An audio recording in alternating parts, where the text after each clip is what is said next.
It just occurred to me this is the last night of spring.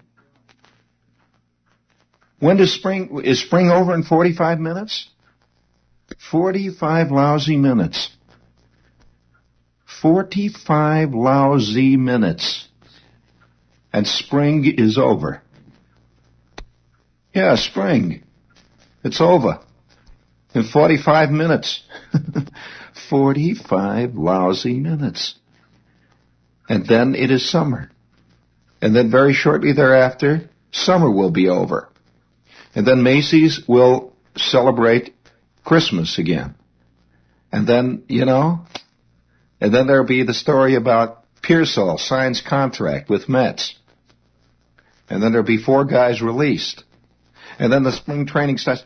The whole jazz, the endless cycle over and over and over again. 45 lousy minutes of spring. Now actually only 42 lousy minutes of spring left. Or 42 lousy minutes of spring. Actually. It is a senseless farrago. Speaking of farrago, that's a fantastic word with which to describe the insensate experience. The farrago. What is it, a farrago? A farrago is not a large Italian frog. A farrago is a farrago. It's spelled F-A-R-R-A-G-O. And it's a great definition of life. Now shut up in there, Ed. It's a great definition of life. This is going to go right into the union. Believe me, I got a hotline right into headquarters. Farrago. Will someone please look up farrago for me? It's all right. I want it. Farrago. F-A-R-R-A-G-O. I need it because one time, I'll never forget, one of the greatest things that ever happened to me in the world of the theater was one time I was in have you ever been in a show so bad that you couldn't even, you really couldn't distinguish it or dignify it by calling it a turkey? Because after all, the turkey does have magnificent wattles. There was nothing magnificent about this show at all. And the opening reviewer said, I have no idea what Mr. Shepard is doing in this shoddy farrago.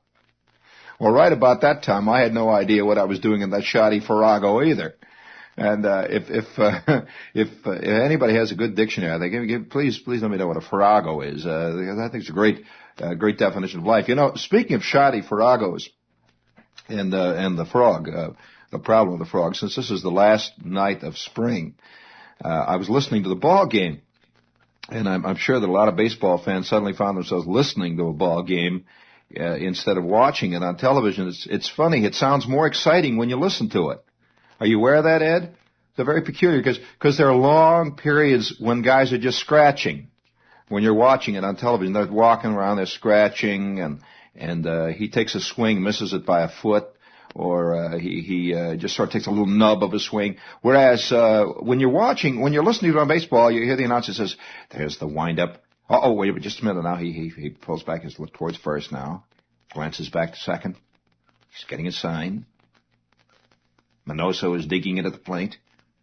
The left-hander winds up. There is the pitch, and it's inside, and Minoso takes a swing, and there's a roller down the third base line, and you're seeing it all. And actually, what's happened, is a little nubbler, and it's very exciting.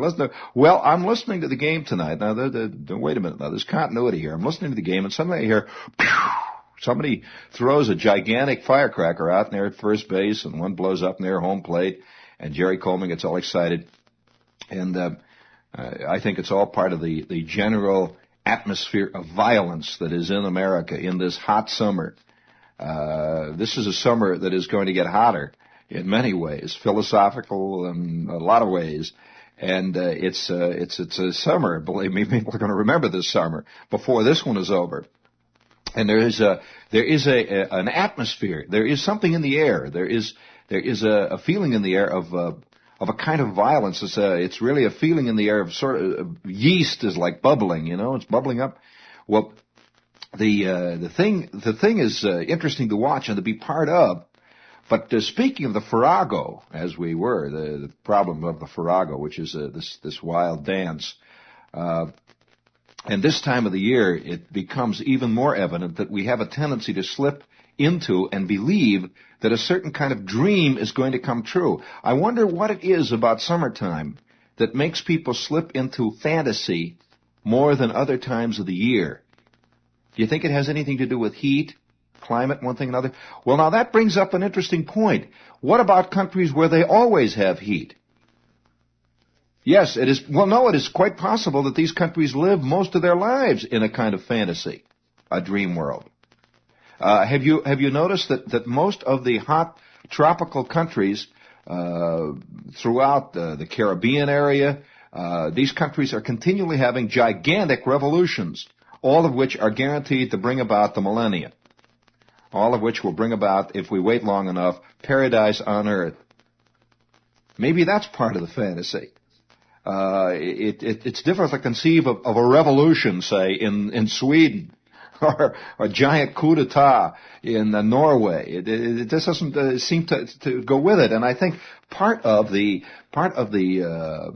dream, or the peculiar kind of fantasy that people live in, it depends a great deal on the climate. Now, speaking of fantasy, did you hear this great bit of fantasy, and it's all part of the summer dream, great bit of fantasy that comes out of Jackson, Mississippi. Now, you know what's been happening in Jackson, Mississippi recently. Well, there's been a certain number of statements made by various city officials in Jackson, but the complete statement makes even more of a statement about the summer fantasy and the fantasy of life itself than just the quotes. Listen to this one, Eddie. You better give me some summer music there, the fantasy music. La da da da da da da. La da da da da da da da.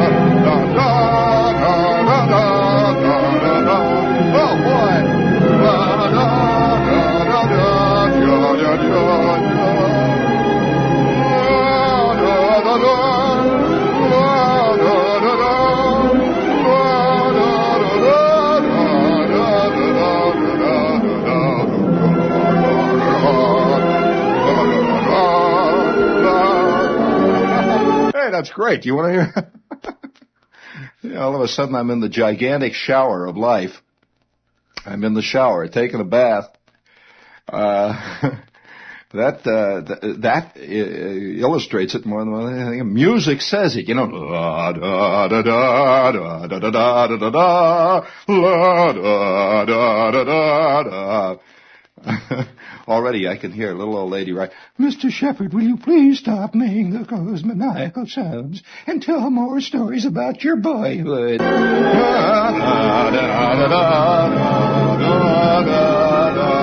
Oh, that cake of yeast is a bilin' and a bilin', and it's a sizzlin' and a fizzlin'. Boy, oh boy. Here is the piece of summer madness that we would like to bring to your attention from Jackson, Mississippi. Jackson, Mississippi. And it's from the New York Post correspondent Don Kirk, down Jackson, Mississippi, June 14th. There was a certain pathos in the manner in which Mayor Allen Thompson extols the virtues of his city, of Jackson. And we quote him here. I think this city is the closest place to heaven on earth anyone in the world can be, said the mayor. Why, when you look at other cities, why shouldn't it be?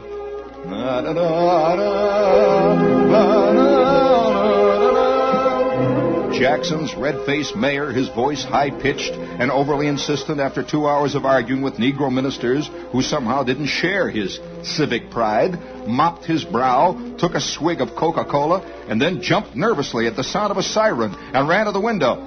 You'll just have to excuse me, he said sheepishly upon returning to his seat in City Hall's council chambers.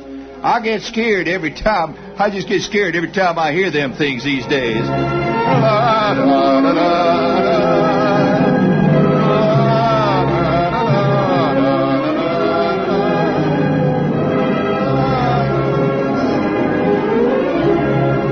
Now, the question is, could it be that the hot, sultry climate of Jackson, Mississippi has addled the dream? And I'm sure that the mayor really does believe that quote. I think this city is the closest place to heaven on earth anyone in the world can be. Why, when you look at other cities, why shouldn't it be, is what I say.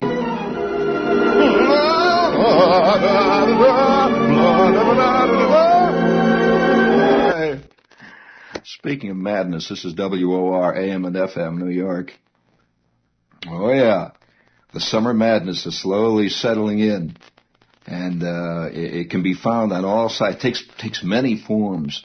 And, for example, there is the form that always happens just when we're going from spring into summer, or really from winter into spring. And that's the kind of madness that says, I will shake off the bonds. I will shake off those shackles and chains of the old, rotten, fat me.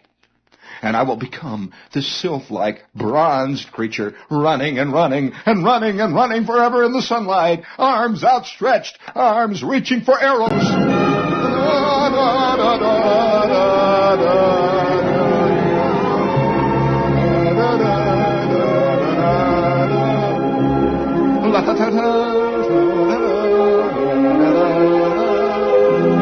Oh, it takes many forms. And they find expression. On the one hand, the mayor of Jackson, Mississippi says, I think this is close to heaven as you can be down here. And outside the window you hear, the emergency sound of the sirens and the horns going past and people hollering and stones pelting through the windows. I believe this just as close to heaven and paradise as one can be. And then, for example, just in a very recent issue, this is typical of the kind of summer madness and the peculiar sort of dream that's enveloping a large portion of American life. A kind of dream that one day will be very hard to remember. You know, I think a lot of us, 20 years from now, when history has run its course, or at least the tide of history has reached a certain point, and the great obviously sweeping changes that are taking place in American life, and in fact the world. This is not just an isolated popping out of a thing in one country. I think this is a great sweeping changes in history are in the making right now. It's going to be hard, Ed, to look back on this summer, and in fact this time, and to recall how it really felt. Yes, I'm serious about that. It must have been very difficult for a historian. Of course, historians is difficult because historians they hardly ever record their time. Most historians are busy now plowing the Civil War battlefields over and over and over again endlessly, which is another kind of fiddling, while Rome is doing what Rome always does. I just wonder if 100 years or so from now, maybe less than that, let's take 75 years from now, let's take 50 years to be more on the safe side, there will be a lot of people still alive who are alive now, who are very young now. I wonder if they will be able to explain how it felt to be around at this time. The kind of peculiar escapism that began to sweep over America, like the almost maniacal interest in the Mets. It was a very interesting kind of escape. And the strange, almost violent overtones that this escape takes. I've been going to ballparks for many years, and I have never seen the odd kind of it is a kind of violence that is evidenced often at the polo grounds. A peculiar kind of irrational marching that I think is all part of it. I don't think any one part of our world can escape the overall the zeitgeist, the air, the atmosphere. And a couple of sessions ago, for example, this will probably turn out to be a kind of nutty classic of the dream in a way, this piece, but a piece in Glamour magazine here a couple of months back, and the headline I think is in itself a kind of statement of that escape. It just simply says, "It's going to be a romantic summer." Yes, it's going to be a romantic summer. Summer, the very word sounds a romantic echo. It summons the senses, breathing an awareness of color, of light, of the smell of honeyed air, the feel of hot sand. It arrives ethereal as twilight, physical as a blistering game of tennis. It is at once endless and ephemeral, paradox that symbolizes the romantic. Endless to a child, too quickly over for a grown-up. A story opens. The summer I was 18, and one feels something magic, nostalgic, infinitely tender is about to unfold. I do not buy the Southern novelist's summer of madness and murder. My summer's madness leads to love. Summer is to glory, wallow in, drink to the hilt, a season for laughs, a season that is thoroughly nice. It is no time, in truth, for resolutions, but resolve anyway. Once upon you, summer, like romance, dissolves intentions, eludes programs, upsets plans. Resolutions must be taken, absorbed, and forgotten long before the hot days come. So set the framework now, for then, when summer comes. Resolve to have done with climbing, to do your self-improving, your growing as a child does his studying, in the winter and spring, and in the summer to bask in the fruits of accomplishment, the sensual pleasures of life. Women who have no summers in their lives, look it. To defrost a heart numbed by a winter disappointment, a lost love, a defeat, to allow it at the risk of being hurt, to be touched and to melt. To stretch time by absolving life of unwanted detail, unnecessary appointments, to tear up schedules, to do without wearing a watch, to say no to the unwanted, uninvited guest, to say yes to the spur-of-the-moment invitation, to move lightly, and to speak gently, and to absolutely stop worrying about anything. Yes, I believe this city's just about as close to paradise as heaven is wanting to get. Anyone can get. Yes, I believe that too, actually. Resolved to work during the air-conditioned week crisply, efficiently, with detached fury, at a coolly tidy desk, and on the weekend to keep work from your mind, and then to stretch, cat-like, in the sun.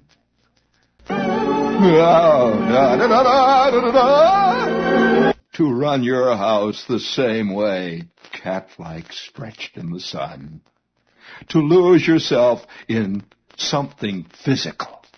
To storm a sport, battle the waves, wildly gallop across the pasture on a horse you trust. To run down a hill, up a beach so fast and so free that you wonder why, with the smallest leap, you couldn't fly. To practice the piano and to play with turbulent passion and renewed accuracy those pieces that sound like the breaking sea. The revolutionary etude, the last movement of the Moonlight Sonata.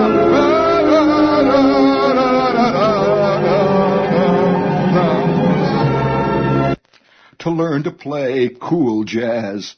To listen to music which reaches high up, to catch that unbearably beautiful note, Beethoven's Seventh, the third act of the Rosenkavalier, the horn concertos of Mozart, Miles Davis playing Porgy and Bess.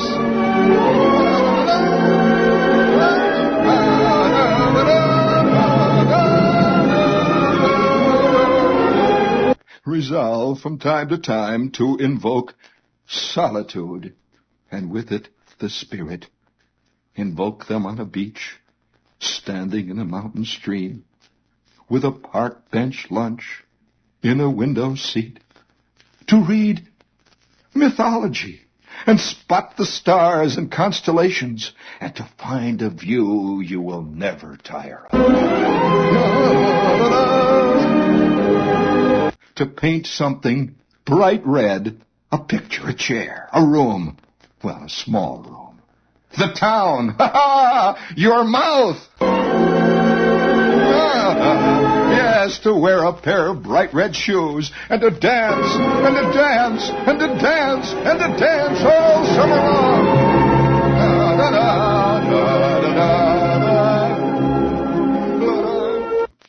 Yes, to make up a children's story and then to meet an artist on the beach and tell him about it. To hear him then say to you, "But how marvelous. I would like to illustrate it." And to dance, and to dance, and to fly, and not once worry all summer. To try your hand at a piece of pop art. Paint a bin of fresh fruit, coal black, and then send it with greetings to the Museum of Modern Art. Yes, girls, to invent a new art form, pop poetry. Resolve to read romantic poetry to yourself aloud. Not capital R romantic, the optimistic, the beautiful, the brave, sentimental poems of Keats and Shelley, but the poetry that strikes you, girls, as romantic. For instance, the bittersweet love verses, more attuned to our time, of the 17th century metaphysical poets, Herrick, Vaughan, Marvell, Crashaw. To sing this tune of dawn's, go and catch, girls, a falling star. Get with child a mandrake root. Tell me where all past years are, or who cleft the devil's foot. Teach me to hear mermaids singing, or to keep off envy's stinging, and find what wind serves to advance an honest mind. And then to sit and read these lines from Herrick, our life is short, and our days run as fast away as does the sun, and as a vapor or a drop of rain, once lost, can ne'er be found again. And then to note, cheery afterthought, that he lived in an age when poets dropped like flies to the ripe old age of 83. Resolve to fall in love, girls, with a man, a place, with a child, with a movie star, with an animal, or with one perfect day. To fall in love lightly in June and deeply in August. To make love. To up and get married. And if you upped and did it 10 summers earlier, to dissolve time, to go back just for a week to that summer, those two people. To beware of men wearing smoke goggles, deep purple tans, cunningly knotted, silk scarfs, white ducks, black polo shirts, espadrilles, driving shiny red, Mercedes. Yes, and to take to your heart a man wearing real, honest-to-goodness sunburn, sneakers, khakis, a clean, threadbare blue shirt, no tie, no scarf, hand-knit sweaters, riding like Tony Perkins on a bicycle. Resolve to read, if you never have, these brief, passionate novels. The Wanderer by Alain Fournier, The Good Soldier by Ford Madox Ford, The Return of the Soldier by Rebecca West, The Vagabond by Colette. To read the books that fit your summer. Durrell's The Alexandria Quartet for a certain kind of city summer. Chicago with its towers, its esplanade, its flat, endless blue sea, its mosquitoes, its steamy nightlife, it could be Alexandria. To the lighthouse for the sea summer, to Kill a Mockingbird for the small town summer. Tender is the night for any summer. Resolved to lose 5 pounds. To find a lost disposition, a lost sense of humor. To go for an entire week without being cross, without frowning, without cursing. But should you be moved to do so, to cry.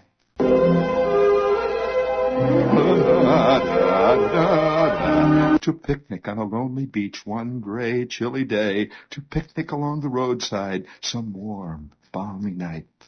To treat life a bit like a movie that you have suddenly walked into. A dream in which you are both viewer and participator. To play act. To allow illusion to color reality. To keep a diary. A diary you truly wouldn't want to see on the front page of the New York Times. A diary of gossip and passion.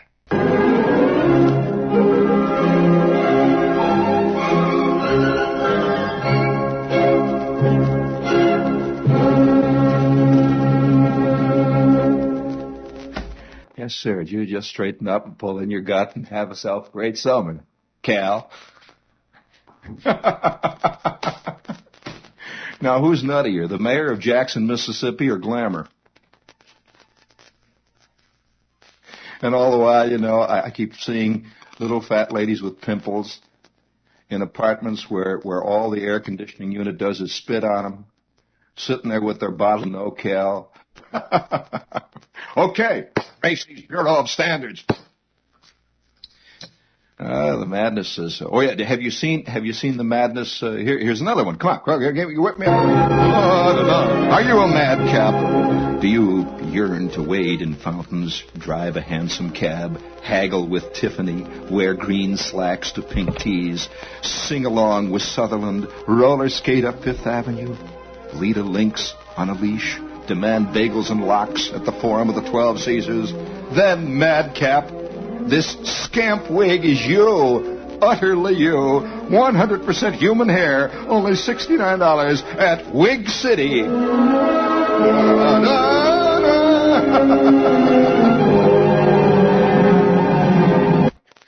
Oh boy, that's going to be filed into my decline and fall file, Ed. So that 1,000 years from now, they're going to know. Oh, you know, it's funny, though, walking along, and in the city, of course, summer is one thing. It is to those of you who live outside. Perhaps you're not aware of it, but those of you who listen in the city. But WOR at this hour of the night roughly covers about 25 or 30 states, and it is pretty hard to comprehend. For a person, say, living in Nova Scotia, you get a lot of mail from Nova Scotia, just how abstract and how, to many people, that kind of summer that was outlined by Glamour magazine sounds perfectly logical. As a matter of fact, you find thousands of people in New York attempting, and always failing, of course, because of the reality of life, like you cut your foot. Always failing to find that you can run along endlessly along the beach without stepping on beer cans. They never mention that, you know. The realities of life are, and again, I must say that you can only really define a dream, a living dream, in the terms that by the terms that a living dream represents a fantasy wherein none of the laws of natural nature ever take any effect, like beer cans on the beach, like cigar butts in the sandwiches, like not losing 5 pounds because you're running free on the beach and eating a hot dog as you run. These things, they never take into account that getting to the beach, you spend 2.5 hours in a gigantic traffic jam along Queens Parkway somewhere.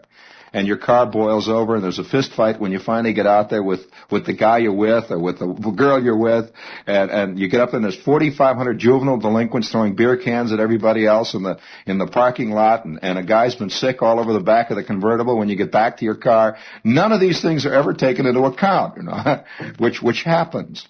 Not only happens, it is life. I'm beginning to suspect that large numbers of novelists, for example, are becoming, because of being sucked into this dream, are becoming sick and tired of life itself. But they can't ever admit that. And so they have to ascribe all these things like guys getting sick on the back of the convertible and beer cans being thrown at them as somehow a plot against them, a plot by insensate mankind, or a plot that is being perpetrated by the unfeeling, unsensitive type people, or just the system. That's even better. Just call it the system. And so they wind up by writing these non sequitur type novels where the hero wanders through observing all the ridiculousnesses of life and implying, of course, that none of them apply to him, that all of these insanities and these inanities and these weaknesses in mankind are there and could be corrected and just could be wiped out by right thinking. Well, I don't know what right thinking is going to do about the guy who gets sick on the back of the convertible or the beer can that gets you on the back of the neck when you're in Section 17 out at the Polo Grounds. I'm not so sure that much can be done about that because this is the texture of existence itself.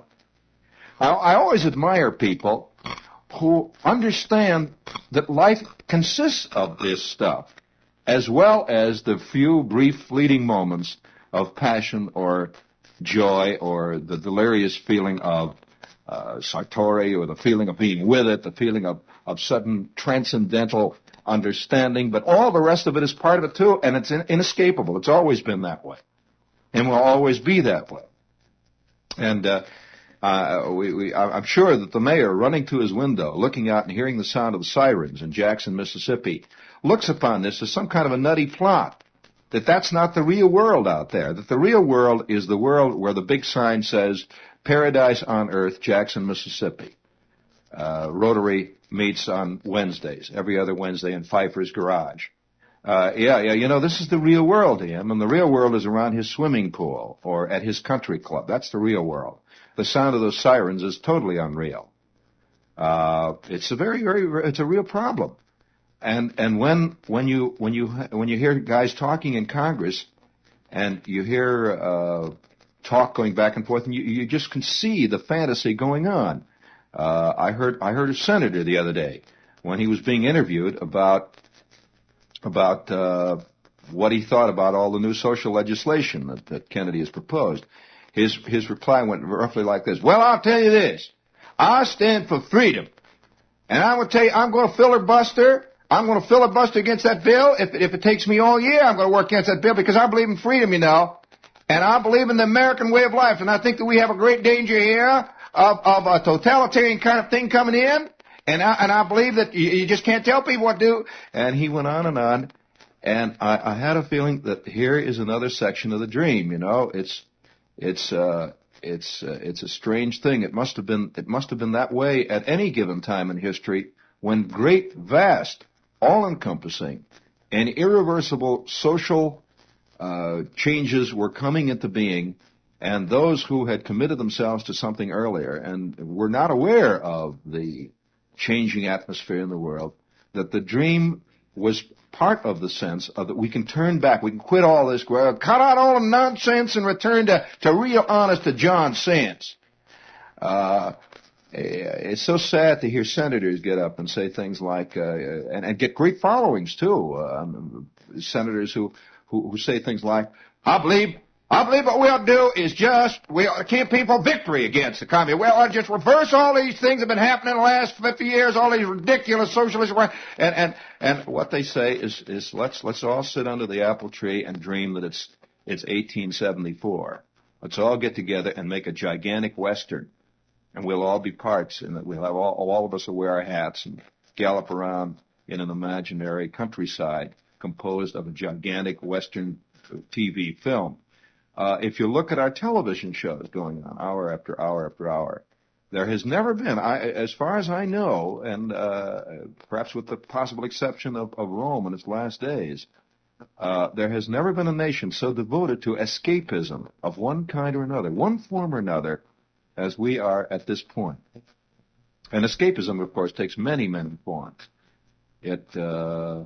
It takes some of the forms are so subtle that it's even hard to put your finger on, and you find yourself doing it. You find yourself plunging into all kinds of things, sudden activities that there probably are more people today collecting 19th century salt shakers than ever before, diligently devoting all their time to that.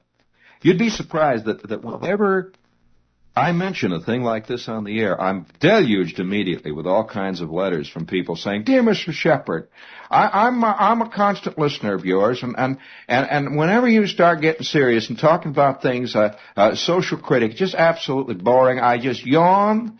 Now, I'm a college graduate myself. I went to a good college, and I know about all this, and I just yawn. Why don't you just stick to the thing you do best, like tell those wonderful yarns about when you were a boy?" Signed, an almost disgusted listener. Now, remember, I love you, and I listen to everything you say, and I just love everything you do, but you just bore the daylights out of me when you tell me about these things that are happening, because it's just boring. Now, you just tell me about when you were a kid and had a Cracker Jack there. And hour after hour, until I find out, and I say, sure, I'm a very inadequate chronicler of our time. I'm the first to admit that. But then I look around and find that nobody is chronicling it. Nobody is saying, and I don't have the sense of being a voice in the wilderness. I just say, when is somebody going to say that we are in as profound a change, a movement, a great shift in the world as must have happened at the time the Dark Ages gave way to the Renaissance? There's a current article in Life magazine about college dropouts. Well, I want to say this about college dropouts.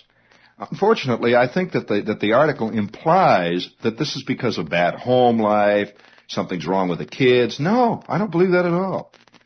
I believe that a whole way of life, and that includes a whole education, is now practically invalid. And some people recognize it in college and don't know why it's invalid. They don't know why they're bored. They don't know why it has no meaning to them to sit hour after hour conjugating Latin verbs. They don't know why they don't find it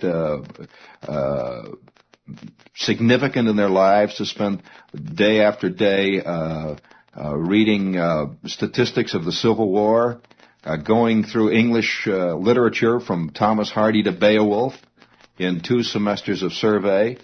And many people who have gone through that and are committed to it, committed to that way of life and committed to that kind of education and so on, think that those who are not are some kind of kook, and that there's some kind of sick person, and that they're letting everybody down. And yet it must have been that way. Do you know that are you aware that before the Renaissance, during the Middle Ages, there were great universities that had enormously involved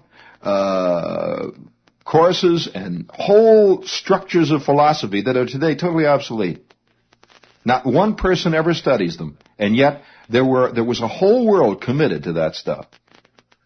Do you know that there was an entire world, for example, of study committed to alchemy? And I'm sure that a man who was 84 years old, who had been trying to make lead into gold and was grinding up bats' wings all of his life, could not understand when his kid, after studying alchemy for 2 years, somehow something in the atmosphere told him, "No, get away, kid. It's not going to work."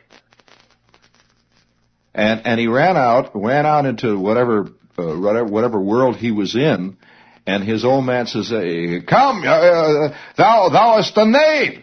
Thou art insane," and that the evil spirits have touched him. Well, I'm of the belief that something much greater than just a passing madness is now taking place, and I'm not so sure that it's a madness. That's something too that probably sounds to many people perhaps even subversive, but one doesn't know what one is involved in until long after history has made its statement about it.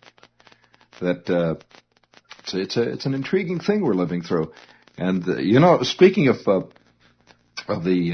summer madness, I remember one time I'm walking around in the city here, and there were a group of people. This was about 3-4 weeks ago, standing on a street corner, and I was walking past them, and I came up and I looked. I wondered what it was. They were all looking down on the curb. They were looking down in the gutter, and they were looking down. I walked over to see what they were looking at, and they were looking at a frog. A frog had gotten somehow on 23rd Street. Well, everybody around there was out of their skull. They were fascinated. You know, they're poking them, and some people were going to hit them, and they were going to step on them and yelling. And oh yeah, frogs are very scary to people who ride in cabs all of their lives. Oh yes, that's why I prefaced all this with pointing out to those who are living in the outer precincts that it's hard for you to understand the kind of abstract life that people in the city think is existence. And yet, on the other hand, you probably are not aware at all. And this is why so many of the great social changes somehow bypass the country. That from the city and the peculiar abstract madness that is urban life, from the urban life always springs the great social revolutions. That all the great movements in history sprang from packed people all together with hot summer sun beating down on them. And it springs up almost like spontaneous combustion, you know. It springs up all over the world. It doesn't just spring up in one place at one time. Do you know there's a lot of interesting theories about the universality of the sudden spontaneous creation of an idea? Are you aware that they have tracked this down, that all over the world simultaneously dozens of men will have the same original idea? Why? Well, theories about that too. It's time for the idea, some people say. It's the air, it's the atmosphere. Some people are touched by the atmosphere and others are not. Usually the young are completely controlled by it. The zeitgeist of a time, because they're not committed to a previous time. The older people are deeply rooted in a time past, and they judge all times present by times past, and they're just totally invalid, completely. That the alchemist would have a devil of a time judging, Oppenheimer today. Very difficult. I wonder whether they'd even have anything to talk about. I wonder if anybody has anything to talk about, really, ultimately.